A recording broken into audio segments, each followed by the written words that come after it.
अध्यक्ष महोदय, अतिशय महत्त्वाची अशी ही लक्षवेधी आहे आणि केंद्र शासन आणि राज्य शासनाच्या माध्यमातून राबवण्यात येणारे राष्ट्रीय ग्रामीण आरोग्य अभियान ही साधारणतः 2005 पासून हे अभियान सुरू झाले आणि या अभियानात अनेक असे कंत्राटी कर्मचारी आहे की जे आपल्याला दोनदा संधी देणार, आपण स्पेसिफिक प्रश्न विचारा आणि आपला प्रश्नाला न्याय घ्या।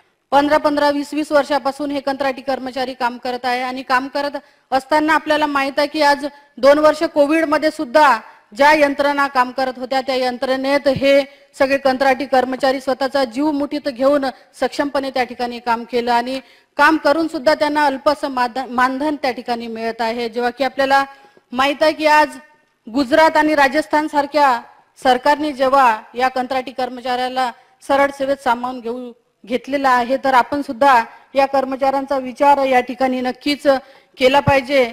अध्यक्ष महोदय, हे कर्मचारी काम करत असताना आपल्याला माहित आहे की आज कोविड मध्ये सुद्धा सगळ्यात चांगलं काम या कर्मचाऱ्यांनी केलं आणि मला या ठिकाणी प्रामुख्याने सांगावंसं वाटते की आज 15 20 वर्ष सुद्धा या कर्मचाऱ्यांना होऊन गेले।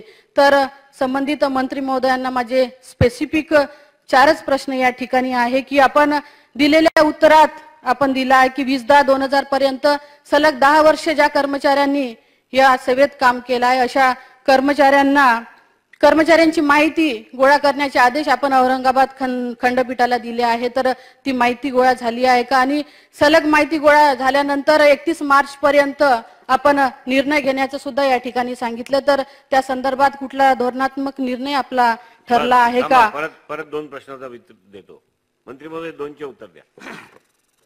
खरं तर प्रश्न अतिशय सेन्सिबल आणि अतिशय चांगला प्रश्न आहे।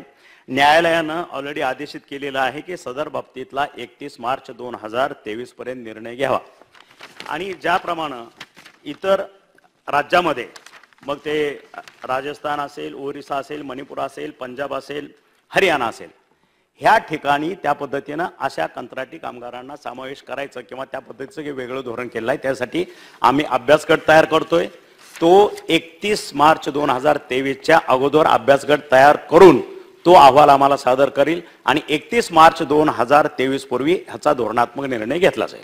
चला 2 प्रश्न आणखी। अध्यक्ष महोदय, स्पेसिफिक मंत्री महोदयांना फक्त 3 प्रश्न आहे की गुजरात आणि राजस्थान शासनाच्या धर्तीवरती या सगळ्या कंत्राटी कर्मचाऱ्यांना आपण सरळ सेवेत सामावून घेणार आहात का?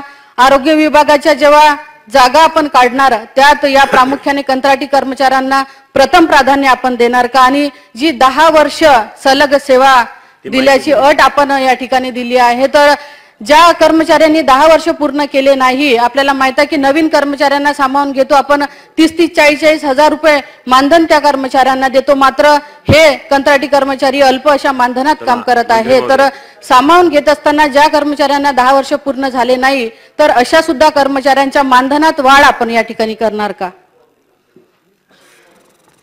मान्य सदस्यांना स्पेसिफिक उत्तर दिलेलंच आहे की 31 मार्च 2023 पूर्वी अभ्यास गटाचा जो अहवाल येईल त्या अभ्यास गटाच्या अहवालाला अनुसरून याच्यावरती धोरणात्मक निर्णय घेतला जाईल।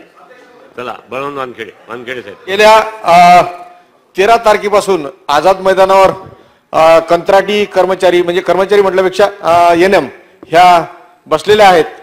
त्या गेल्या 15 वर्षापासून सतत कंत्राटी पद्धतीने काम करतात। 10,000 आताच उल्लेख केला त्याचा 10,000 रुपये पगार आहे।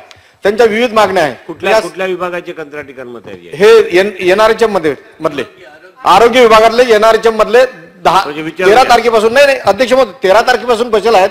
त्यांच्यासोबत चर्चेची वेळ दिली जाते पण त्यांच्यासोबत चर्चा करत नाही सरकार आणि त्या भगिनीचा फोन आला की आमच्यासोबत चर्चा करण्यासाठी वेळ दिला जाते पण चर्चा करत नाही। म्हणून अध्यक्ष महोदयांना मंत्री महोदयांना मी एवढंच विचारू इच्छितो की त्यांच्यासोबत आज चर्चा करणार का?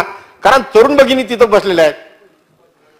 त्यांच्याबरोबर काल चर्चेची वेळ दिली होती पण अचानक माननीय मुख्यमंत्री साहेबांनी आरोग्य खात्याची बैठक लावल्यामुळे ती बैठक रद्द करण्यात आलेली आहे। आज जसा वेळ मिळेल तसं त्यांना मी आमंत्रित करून त्यांच्याबरोबर बैठक घेईन। आज करून घ्या म्हणजे आजच। हो चला लक्षवेधी क्रमांक 10। लक्षवेधी क्रमांक 10 आपल्याला 11 पूर्ण करायचे स्पेसिफिक वितरित केल्याप्रमाणे।